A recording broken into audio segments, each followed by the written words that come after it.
Dios les bendiga, mis amados hermanos. Bienvenidos a este momento tan especial en donde compartimos palabra de Dios, en donde compartimos las doctrinas bíblicas en esta ocasión para que cada uno de nosotros pueda tener un conocimiento más profundo, más amplio de ello. Y este día quiero compartirles sobre la introducción a las doctrinas bíblicas. Este día quiero compartirles algo muy importante que es necesario que cada uno de nosotros conozcamos. Cuando hablamos de doctrina, hablamos de aquello que es una enseñanza, aquello que es una verdad inamovible, aquello que es una doctrina en sí. Es importante y muy valioso saber que la palabra doctrina viene del griego didache o la palabra didache, que es la misma y se pronuncia didache. ¿Y qué significa? Significa enseñanza, significa verdad, significa doctrina. Es también importante saber en este ámbito de esta introducción, de estos aspectos generales, que la mayoría de denominaciones manejan diferentes dogmas. ¿De dónde sacan sus dogmas? De las doctrinas. La doctrina es bíblica, la doctrina es la verdad esencial, pero la mayoría de denominaciones determinan sus dogmas. ¿De dónde lo sacan? De analizar las doctrinas bíblicas. Ellos determinan en qué creer. Así de igual manera es muy importante que nosotros como hijos de Dios tengamos muy claro estos aspectos que nos van a servir para poder vivir una vida más apegada a lo que es el Evangelio. Entonces, la palabra doctrina, le decía, es la palabra didache. Entonces la doctrina cristiana significa literalmente instrucción, significa literalmente enseñanza, y la podemos definir de la siguiente manera. Podemos definirla como las verdades fundamentales de las Sagradas Escrituras ordenadas de forma sistemática. Se lo voy a volver a repetir. La definición de doctrina son las verdades fundamentales de las Sagradas Escrituras ordenadas en forma sistemática. Cuando hablamos de forma sistemática, estamos hablando de un orden lógico, de un orden comprensible. Cuando hablamos de forma sistemática, hablamos de un orden coherente, entendible. Se necesita dedicarle un poquito de tiempo a esa forma sistemática de analizarla, de estudiarla, de escudriñarla. Es así como ese orden sistemático se le ha denominado teología. Repito, es así como a ese orden sistemático se le ha denominado teología. Y es ahí donde la palabra teología es una palabra que es necesario que usted sepa también que es una palabra compuesta por la palabra teos, que significa Dios, y la palabra logos, que significa estudio, proclamación, que significa discurso, expresión, que significa también verbo. Entonces, el conocimiento doctrinal para ti y para mí va a tener un valor muy importante, un valor muy grande, porque si hemos comprendido que la doctrina, como les decía anteriormente, son las verdades fundamentales de las Sagradas Escrituras en forma sistemática, ¿qué valor te va a dejar? El conocimiento doctrinal te va a proporcionar a ti y a todo aquel que quiera escudriñar profundamente las Escrituras, te va a proporcionar lo necesario para una exposición autorizada y sistemática de la verdad. Te va a dar respuesta a aquellas preguntas que el ser humano tiene sobre sí mismo, aquellas preguntas que el ser humano se formula, aquellas preguntas como ¿de dónde vengo? Hay seres humanos que se preguntan constantemente en estados depresivos o en estados de total calma. Se preguntan, bueno, ¿y de dónde venimos los seres humanos? Hay otra pregunta que normalmente se hace: ¿quién soy? ¿Qué soy? ¿Qué hago en esta tierra? ¿Por qué no hay vida en otro planeta? ¿Quién soy? Otra de las grandes preguntas que se hacen, y la doctrina va a contestar a ello, es ¿a dónde voy? ¿Hacia dónde voy? ¿Cuál es mi destino después de la muerte? Preguntas normales que a través de la historia de la raza humana Solamente la palabra de Dios da esas respuestas. Solamente la palabra de Dios tiene ese consuelo en el corazón porque expresa en las doctrinas esa gran verdad de dónde es que venimos, quiénes somos y a dónde vamos. Entonces, le va a agregar ese valor cuando tú las conozcas, cuando tú te intereses por ellas. Le va a agregar el conocimiento doctrinal, le va a agregar ese gran valor para tu vida, para la vida de los tuyos, cuando tú se las compartas. También te va a proporcionar a ti un desarrollo completo del carácter de Cristo. Te vas a fundamentar en las enseñanzas ordenadas, sistemáticas de la palabra de Dios. Tus creencias van a ser bien definidas. Tu crecimiento espiritual va a ir de manera ordenada, de manera sistemática. Vas a crecer espiritualmente, vas a crecer emocionalmente, vas a vivir una vida apegada a la palabra. ¿Por qué? Porque te le va a agregar valor el conocimiento doctrinal. También te va a alejar de falsas enseñanzas o de falsas doctrinas, de lo que normalmente en nuestro medio social vemos en la presencia de diferentes sectas. Entonces, el valor que tienen las doctrinas es ese, y también te va a ayudar a ti a poder ser un buen defensor de la fe. ¿Por qué? Porque vas a tener un buen carácter. ¿Por qué? Porque vas a dar una exposición sistemática, bien ordenada de la verdad, y vas a tener respuestas a aquellas interrogantes que el ser humano tiene. ¿De dónde vengo? ¿De dónde voy? ¿Quién soy? ¿A dónde voy? También te va a proporcionar una preparación. Si tú tienes un llamado al ministerio, si tú tienes el deseo de aprender aún más, el conocimiento doctrinal te va a ayudar a ti para prepararte. Y mira, te va a proteger del error. Te va a proteger de todo tipo de error que a veces en la misma sociedad nosotros tenemos. Cometemos errores, claro. Hay errores, claro. Pero las doctrinas te van a librar del error. Las doctrinas te van a sacar, te van a dar luz en la mente, te van a dar claridad. La Biblia nos enseña en 2 de Corintios, ahí por el capítulo 4, verso 6, que Dios dijo que de nuestro interior alumbrara la luz, de nuestras tinieblas alumbrara la luz. O sea, aquellas personas que viven en el error, creyendo ciertas cosas que han querido ampararlas en la Biblia, se van a dar cuenta de que eso ha sido un error. ¿Quién va a ir ayudándote a la formalización de ese criterio doctrinal en tu mente, en tu corazón? Es el Espíritu Santo. Es el Señor mismo que te va a ir a ti ayudando, te va a ir orientando a ello. Ese es el valor que te va a agregar las doctrinas. Imagínate la presencia de iglesias falsas que te quieran llegar a enseñar algunos aspectos los cuales no van acorde a la palabra. Las doctrinas te van a librar de ello. Las doctrinas te van a ayudar a que ese tipo de cosas no sean en tu vida.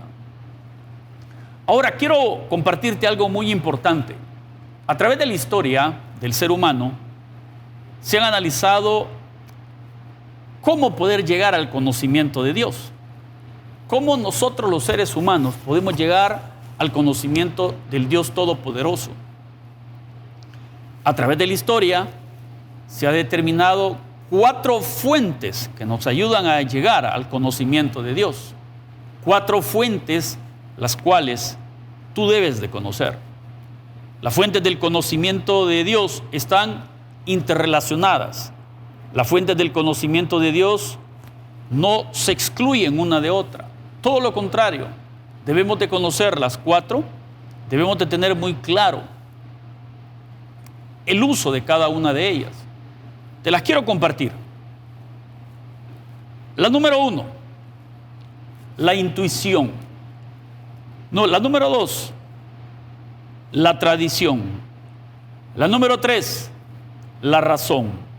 Y la número 4, la revelación. Mira, Estas cuatro fuentes, te decía, están interrelacionadas y no se excluyen. No se excluyen una de otras.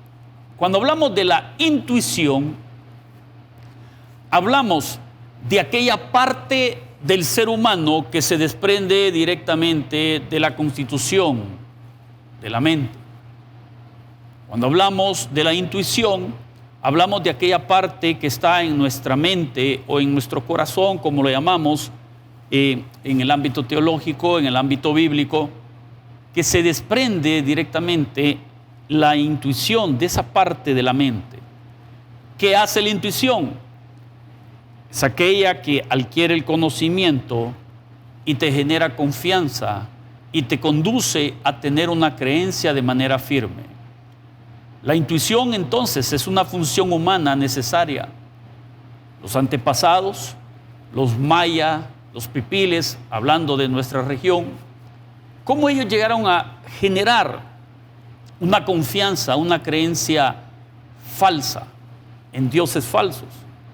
Llegaron a creer en ello porque en determinado momento, al acercarse ellos, por ponerles un ejemplo, a la tierra y miraban que la tierra les producía fruto. Pongamos el ejemplo del maíz. De repente vieron que el maíz les sustentaba, vieron que el maíz les llenaba, vieron que el maíz era muy dado para con ellos, en el sentido de que cubría sus necesidades. Llegaron un momento en que determinaron hacer de ello un Dios. Llegó un momento en que ellos iban caminando, el sol les pegaba, el calor era insoportable, agarraban ellos sus lanzas, se las tiraban al sol y miraban que no pasaba nada. Ellos determinaron hacer de eso un Dios. Le generaba una creencia. Llegaban a creer que no lo podían dominar. Entonces lo reverenciaban. Así reverenciaron al Dios lluvia. Así también reverenciaron al Dios del lago, al Dios del agua, y así sucesivamente a una serie de supuestos semidioses. ¿Por qué? Porque nadie les había hablado de Cristo. Entonces generaron confianza, desarrollaron sus creencias en lo que a su alcance estaba. Ahí operó la intuición en ellos. Ahora imagínate la intuición operando en nosotros vía la adquisición del conocimiento de Dios, vía la adquisición del conocimiento de su palabra. Es así como, para que la intuición pueda alimentarse, la intuición que se desprende de nuestra mente pueda ser desarrollada en nosotros y conducirnos a una creencia, a una confianza, viene la segunda fuente, que es la tradición. En la tradición nosotros encontramos a través de la historia la tradición remota, que es una transmisión oral, la que se conocía en la antigüedad, en donde los antepasados, aproximadamente entre 3 y 6 de la tarde todos los días, se reunían las tribus, estoy hablando de los tiempos bíblicos, los tiempos pasados, se reunían las tribus y el cacique, el líder, empezaba a compartirles de manera oral sus creencias, se lo transmitía a toda su gente. Ahí se sentaban sus hijos, se sentaban los familiares, se sentaban todos los que conformaban las tribus. Ahí estaba operando la fuente del conocimiento de la tradición. Ellos lo ocupaban así. Fue así como en los tiempos bíblicos antiguos, vía la tradición remota, o como normalmente se le conoce, la transmisión oral, compartían de Dios. Lo hizo Abraham, Isaac, lo hizo Jacob, y así sucesivamente. También la tradición remota no solo era parte oral, también cuando empezó la escritura se empezó a utilizar bastante transmitiendo ese conocimiento para que llegara a la mente, al corazón de la persona y le generara confianza. He ahí donde en los tiempos antiguos también los evangelios, las doctrinas que enseñaron los apóstoles, que estaban bajo la guianza del Espíritu Santo, ocuparon también la tradición remota. Hoy en día tenemos la tradición presente. Es una influencia que tú como padre debes de generar, debes de compartir con tus hijos. La tradición presente es esa enseñanza que nosotros transmitimos de valores, de principios cristianos, morales, de principios espirituales. Es influencia que nosotros generamos para que en nuestros hijos se genere la fe. Ellos tengan ese conocimiento de Dios. Entonces, cuando vía la tradición, de manera sea presente o sea remota, nosotros compartimos el conocimiento de Dios, eso le va a generar una confianza a aquel que está escuchando, le va a generar una creencia en su mente, en su corazón. Ahora bien, para que tú puedas compartirlo, tú tengas la plena confianza y convicción de ello, la tercera fuente que mencionamos es la razón. La razón es una expresión la cual debemos de tener bien claro que ocupa la razón un gran espacio en el alma del ser. ¿Por qué? Porque es la capacidad más elevada que Dios nos ha dejado al ser humano. Cuando tú entiendes que el ser humano razona, cuando tú entiendes que el ser humano tiene capacidad de pensar, capacidad de razonar y adquiere conocimiento, en este caso el conocimiento de Dios, la razón se ha vuelto en la tercera fuente para poder llegar al conocimiento de nuestro Señor.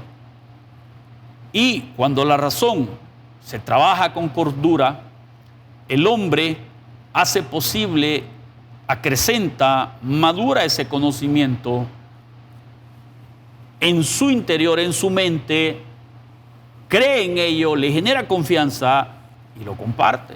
Entonces la razón juega un papel muy importante. Por ende, la razón tiene el valor intrínseco en sí misma, ya que es algo que se desprende de nuestro ser para poder compartir con todos aquellos, para poder razonar lo que escucho y para poder compartir con todos aquellos. Otro aspecto o la cuarta fuente del conocimiento es la revelación. Y aquí donde nosotros debemos de estar muy claros en que Dios ha hablado al hombre. Dios se ha acercado al hombre. Dios se ha acercado al ser humano. Dios se ha acercado a ti. Dios se ha acercado a todas las personas por medio de su Hijo Jesucristo, quien es la máxima revelación de Dios. También Dios se ha revelado, Dios se ha acercado por las Sagradas Escrituras. Dios también se ha revelado por la naturaleza misma. Nosotros podemos observar en la creación misma, en el cosmos mismo, en todo lo existente, que la creación, la naturaleza misma, es tan perfecta que tuvo que haber sido creada, diseñada por un único y verdadero Dios. Aparte de la naturaleza, recalco, repito, Dios se ha dado a conocer por la persona de su Hijo Jesucristo. Dios se ha revelado también por las Sagradas Escrituras. Entonces, en las doctrinas nosotros vamos a analizar a la persona de Jesucristo más adelante. Vamos a analizar lo que las Sagradas Escrituras dicen sobre el Padre, sobre el Hijo, sobre el Espíritu Santo. En las Sagradas Escrituras nosotros vamos a analizar lo que ellas mismas dicen sobre la iglesia, sobre el hombre, sobre el pecado. Ahí mismo nosotros vamos a analizar cómo el Hijo participa en la restauración del hombre por su condición de pecado. Ahí vamos a analizar también cómo son los eventos futuros, los eventos del porvenir. Ahí también vamos a analizar la salvación y cuál es el objeto mismo de la salvación, que es el hombre, su condición y la obra redentora de nuestro Señor como el sacrificio perfecto para que el hombre pueda ser salvo. Entonces, al hablar de la fuente del conocimiento, Dios ya se acercó a nosotros. Ahora nos corresponde, si Dios se ha acercado vía la revelación, ahora nos corresponde a nosotros ver en la revelación misma de Él, que Él se ha dado en la naturaleza, en su Hijo, en las Sagradas Escrituras. Nos corresponde a nosotros estudiar, analizar, para llegar al conocimiento de Dios. Entonces, la revelación, Dios la ha dado, pero nos ha dado la capacidad, que es la razón de poder analizar, de poder razonar ese conocimiento de Él, que está dado en la naturaleza, que está dado en la persona de Cristo, que está dado en las Sagradas Escrituras. Cuando tú y yo lo razonamos, mira qué bonito, vía la tradición, si nosotros lo hemos creído, nosotros lo hemos atesorado, vía la tradición, nosotros podemos compartirlo. Nosotros podemos transmitirlo. Por eso la Biblia dice que debemos de instruir al niño, debemos de enseñarle al niño, para que cuando él sea viejo no se aparte del conocimiento de Dios. Porque en la etapa que se encuentra un niño, un bebé, un neonato, un pequeño, que tú le hables de Dios, que tú le pongas alabanzas, que seas tú compartiéndole de Jesucristo, estás alimentando en él esperanza, estás alimentando en él y estás preparando su corazón para que cuando él crezca no se aparte de él, del camino, de ese conocimiento, para que ese conocimiento que tú le has compartido alimente su intuición, alimente su mente y se genere esa confianza, esa creencia en Él. Por eso están interrelacionadas las cuatro fuentes, porque Dios se ha revelado por la naturaleza, por la persona de Cristo, por la palabra, para que vía la razón nosotros entendamos, vía la razón nosotros adquiramos ese conocimiento, ya que Él se ha revelado, para luego poderlo compartir y alimentar a otras personas sobre ese mismo conocimiento y alimentar esa intuición que ellos tienen. Entonces, estas cuatro fuentes del conocimiento de Dios, que es importante que conozcamos, que es importante que atesoremos, nos van a conducir a nosotros a todo el estudio, el cual es importante que conozcas, el estudio doctrinal, el estudio de la persona de Dios. Ahora bien, vamos a comenzar a hacer un pequeño análisis sobre lo que es una de las grandes doctrinas que es necesario que conozca, que es la doctrina del Padre, que normalmente se le conoce como teología propia. La teología propia es el estudio ordenado, es el estudio sistemático de la persona del Padre.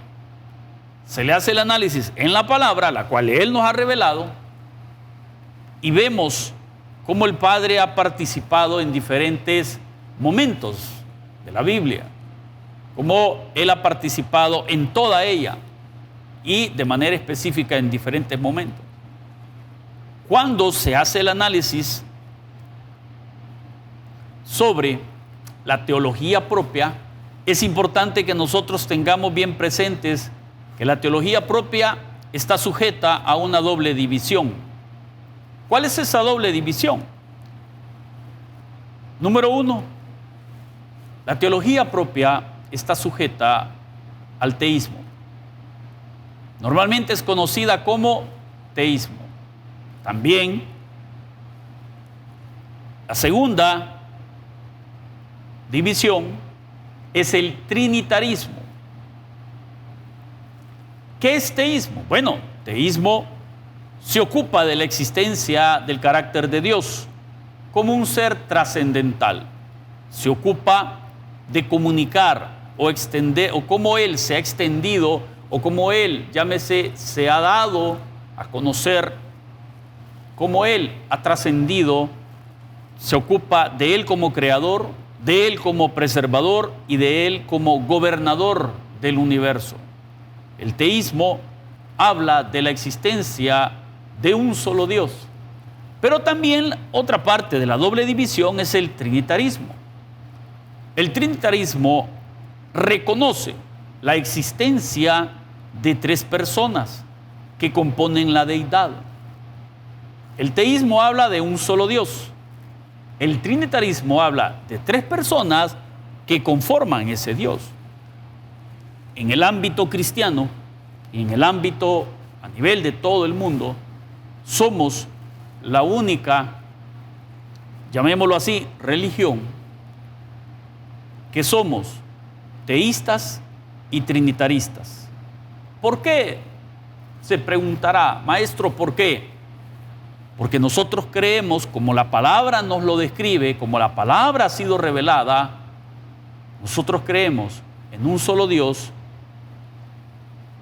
que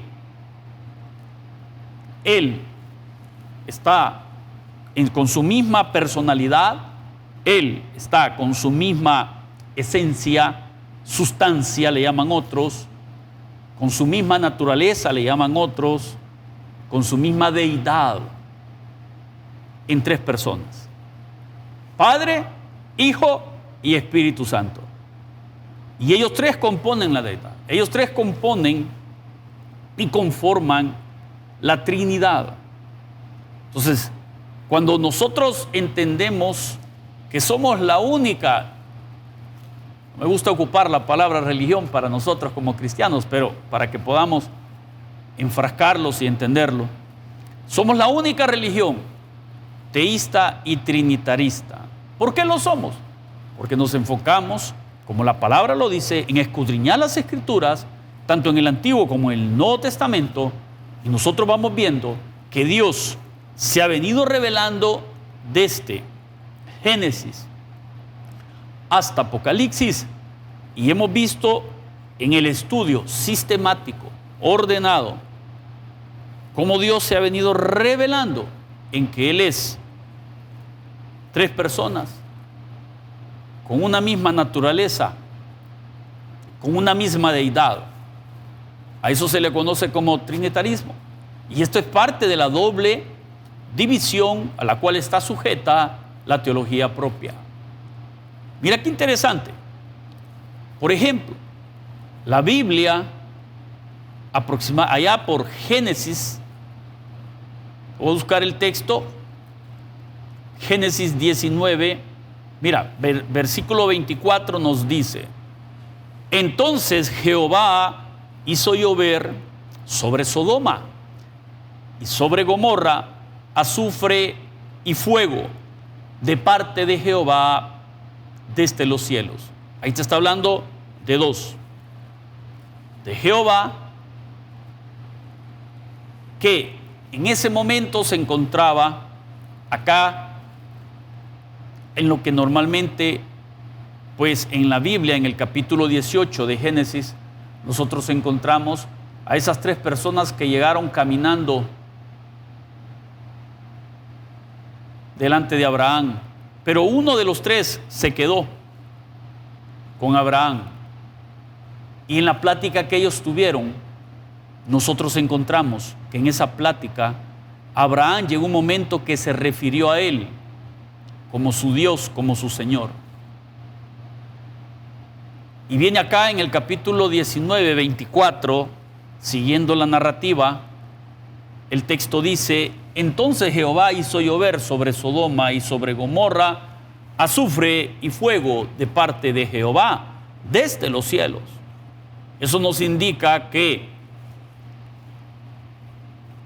la segunda persona de la Trinidad, que se encontraba en ese momento con Abraham, hizo llover fuego y azufre desde los cielos de parte del Padre. Ok, estoy hablando de la revelación de la Trinidad. Ahora quiero conducirte a lo que Isaías, allá por el 48, en su versículo 16 nos dice: acercaos a mí, oíd esto desde el principio, no hablé en secreto. Desde que eso se hizo, ahí estaba yo. Y ahora me envió Jehová el Señor y su Espíritu. Ahí están los tres. Mire cómo se ha venido revelando. Pero aún no detalla como lo hizo ya en el Nuevo Testamento, cuando nuestro Señor Jesucristo mismo dijo: bautizados en el nombre del Padre, del Hijo y del Espíritu Santo. Y así también como Dios ha venido revelando que son tres personas con una misma naturaleza, con una misma deidad. Nosotros encontramos allá en la primera carta de Juan, capítulo 5, versículo 7, el texto nos dice: porque tres son los que dan testimonio en el cielo: el Padre, el Verbo, que es nuestro Señor Jesucristo, y el Espíritu Santo.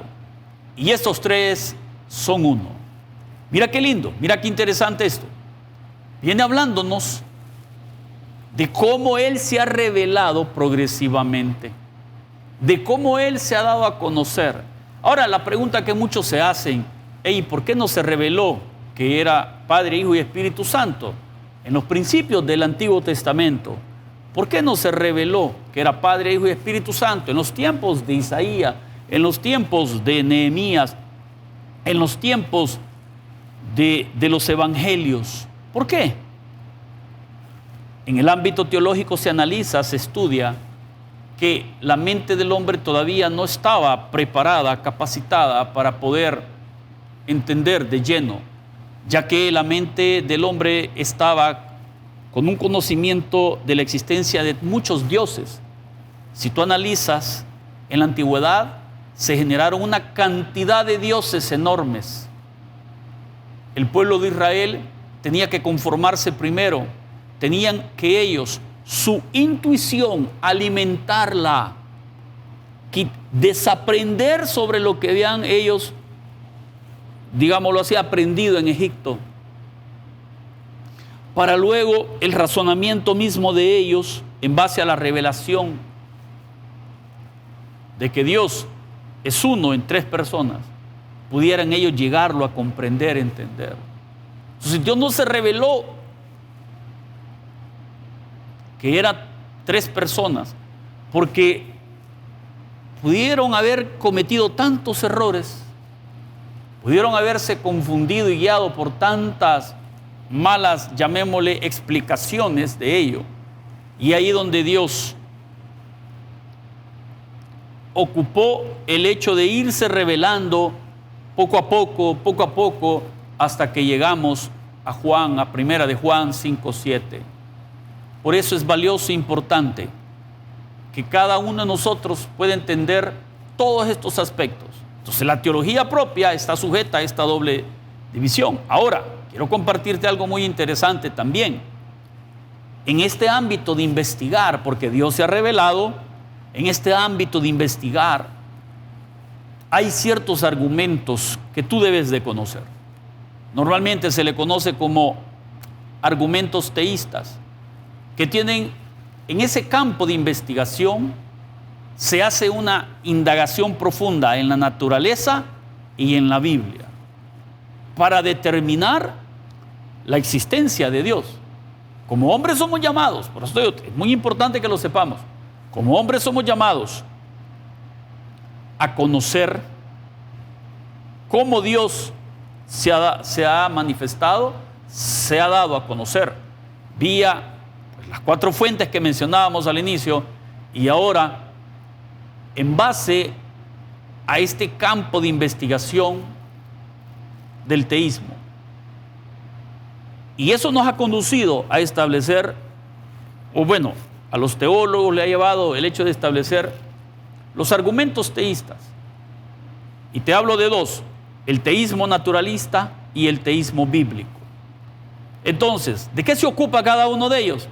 De investigar cómo en la naturaleza podemos nosotros evidenciar la existencia misma de Dios.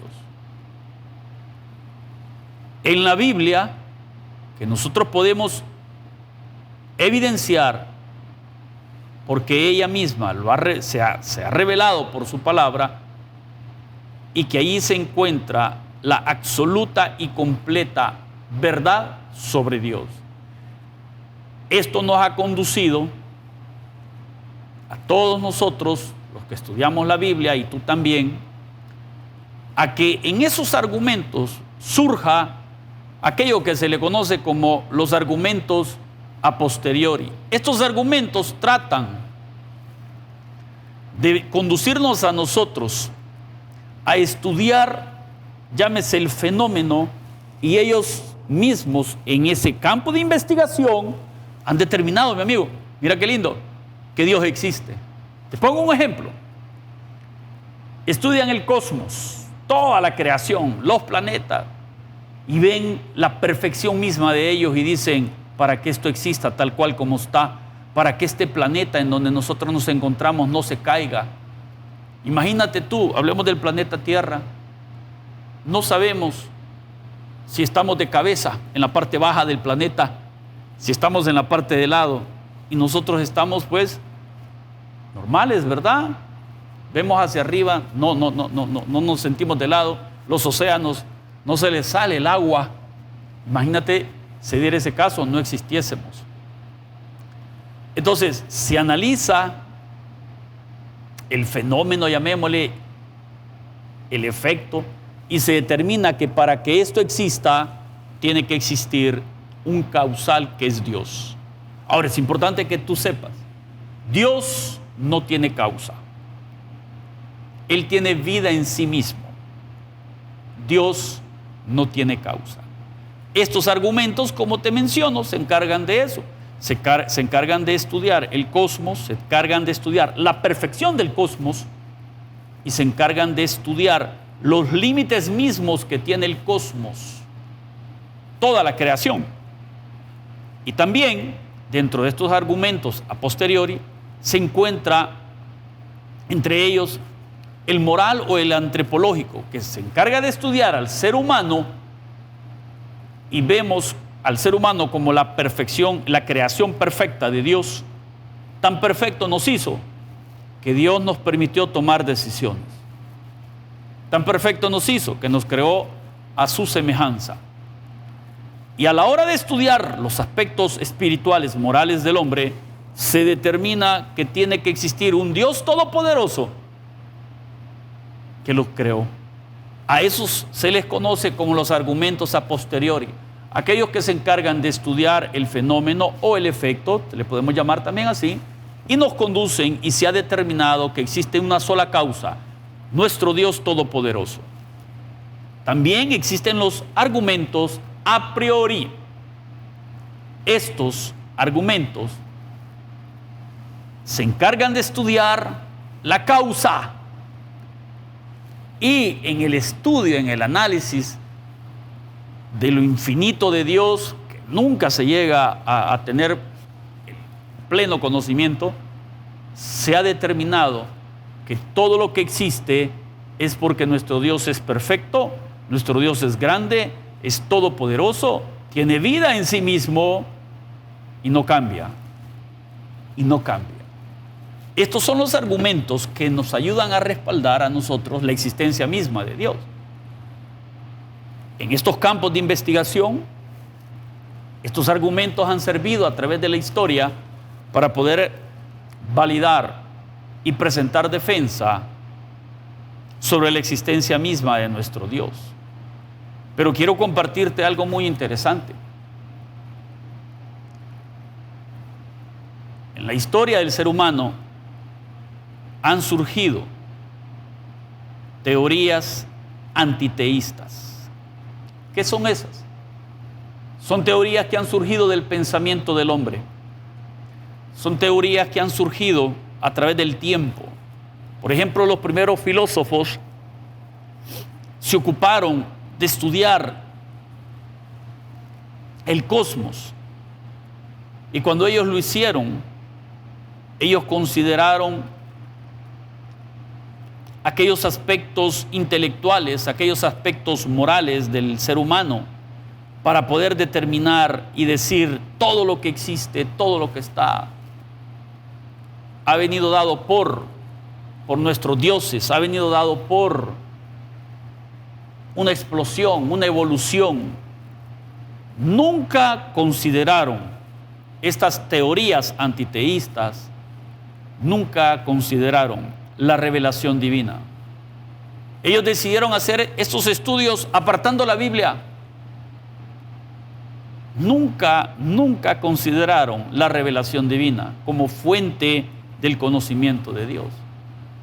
Y todas estas teorías antiteístas han venido a través de la historia a confundir a mucha gente. El apóstol Pablo en la carta a los Romanos, él argumenta en el capítulo 1, en su verso 18, quiero mostrártelo, Romanos 1:18, y dice que la ira de Dios se revela desde el cielo contra toda impiedad e injusticia de los hombres que detienen con injusticia la verdad, porque lo que de Dios se conoce les es manifiesto, pues Dios se los ha manifestado. Las cosas invisibles de Él, su eterno poder y deidad, se hacen claramente visibles desde la creación del mundo. Mira qué bonito, estoy en el verso 20. Siendo entendidas por medio de las cosas hechas, de modo que no tienen excusa. Y, dice el texto el 21, pues habiendo conocido a Dios, no le glorificaron como a Dios, ni le dieron gracias, sino que se envanecieron en sus razonamientos y en su necio corazón. Entonces, cuando tú y yo vemos cómo el hombre no ha seguido la revelación divina y se ha enfrascado, ellos terminaron diciendo que los filósofos, o sea, la mente del hombre es capaz de comprender lo eterno, de comprender lo inmutable. Y trajo este planteamiento, esto lo hizo Platón, este planteamiento, trajo como resultado el origen de teorías que van en contra de Dios, que se les conoce como antiteístas. Y quiero compartirte algunas de ellas. Por ejemplo, el ateísmo. En la Biblia, el ateísmo, pues se refiere a la negación científica de Dios. Ojo, no se refiere a la negación científica de Dios, sino a una postura práctica, una postura moral. El Salmo 14:1 dice, habla del necio. Entonces, el ateísmo no trata de demostrar en sí que Dios no existe. Lo niega por alguna situación, alguna razón. Ojo con esto, ya vamos a ver por qué. Otra de las teorías, el agnosticismo.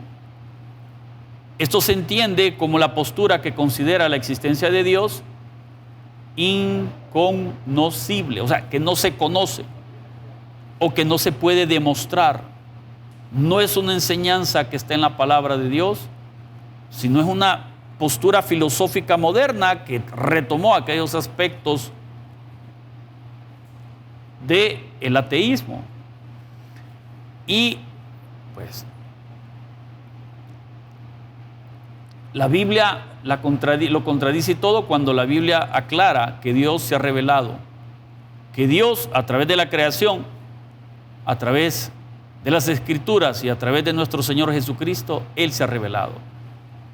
Otra de las posturas, el panteísmo. El panteísmo es otra filosofía que identifica al universo, a la naturaleza y a la totalidad de lo existente para con Dios, bajo esta primicia: Dios es todo y todo es Dios. Este tipo de creencias ha conducido a creer que, por ejemplo, un animal es Dios, una vaca es Dios, y así sucesivamente. El teísmo bíblico, por todo lo contrario, no no separa al creador de su creación, sugiriendo que la divinidad pues participó en ella y está todavía dándole vida, como la misma Biblia nos sostiene ahí en Hebreos capítulo 1. Una de las teorías más fuertes es la corriente del humanismo. El humanismo en sí ha generado una cosmovisión, es una manera de ver a Dios totalmente diferente. Ha conducido a centrarse en la persona del hombre y que el hombre quite sus ojos de Dios. Eso le ha dañado tanto, ha perjudicado tanto a la creencia, a la fe, a la confianza en Dios. Porque la razón y la capacidad humana sabemos que depende de Dios, pero se enfoca en sí misma. Otra de las teorías es el politeísmo. Cuando se habla del politeísmo nos referimos a la creencia y a la adoración de múltiples dioses por parte de mucha gente, por parte de muchas tribus, de muchos pueblos desde la antigüedad. El politeísmo hasta el día de ahora es fuerte, porque muchos creen en que una persona puede llegar a ser divina. En la antigüedad se llegó a creer y eso se sostuvo. Mira, todas estas son las teorías antiteístas. Agnosticismo. Creen que Dios creó, como te decía, y la abandonó. Politeísmo. Creen en muchos dioses. Y el deísmo. Esta es una postura fuerte, filosófica también, que cree en un Dios creador, racional, pero que Él está ausente de la creación. La Biblia no te enseña eso. La Biblia no nos enseña eso. A tal grado nos enseña la Biblia que Él dio a su Hijo Jesucristo. El deísmo lo ve desde otra perspectiva. El deísmo plantea que existe un Dios creador, racional, pero ausente de la creación. Por ende, ellos rechazan lo sobrenatural, ellos rechazan lo milagroso, ellos rechazan la revelación divina y por ende rechazan la Biblia misma. Mis estimados hermanos y amigos, para iniciar este estudio sobre las doctrinas, te he compartido esta pequeña introducción de las doctrinas bíblicas, el valor que ellas tienen, la fuente del conocimiento, como también la teología propia a la cual está sujeta a esta doble división, que es el teísmo bíblico y el teísmo natural. Y cómo de ahí se desprende aquellos aspectos, aquellos argumentos sobre la existencia de Dios y también aquellos argumentos antiteístas. Quiero agradecerte por tu atención y quiero invitarte a que inclines tu cabeza y oremos. Padre Dios Todopoderoso, agradecemos por este tiempo, rogando siempre nos puedas dar, Señor, un corazón manso y humilde para compartir y también, Señor, para poder atesorar para todos aquellos, Señor, que están escuchando este programa, que sus vidas, sus corazones puedan ser bendecidas, que ellos puedan recibir la iluminación de tu Santo Espíritu para poder ir aprendiendo aún más de todos estos aspectos sobre ti, Señor. Te agradecemos, te amamos y oramos a ti por cada persona y rogamos porque aquel que no te conoce te reciba, que tú le ministres su alma, su vida y pueda venir al arrepentimiento. Gracias, Señor, por ese tiempo. Oramos por nuestras autoridades, por todos los estudiantes del Colegio Bautista de Teología, por todos los pastores de la Misión Bautista Internacional, por todos aquellos que predican a Cristo como Señor, como Rey, como Salvador. Gracias, Padre. Gracias, Hijo. Gracias, Espíritu Santo. En el nombre de Cristo Jesús. Amén y amén. Feliz día. Que Dios me los bendiga grandemente.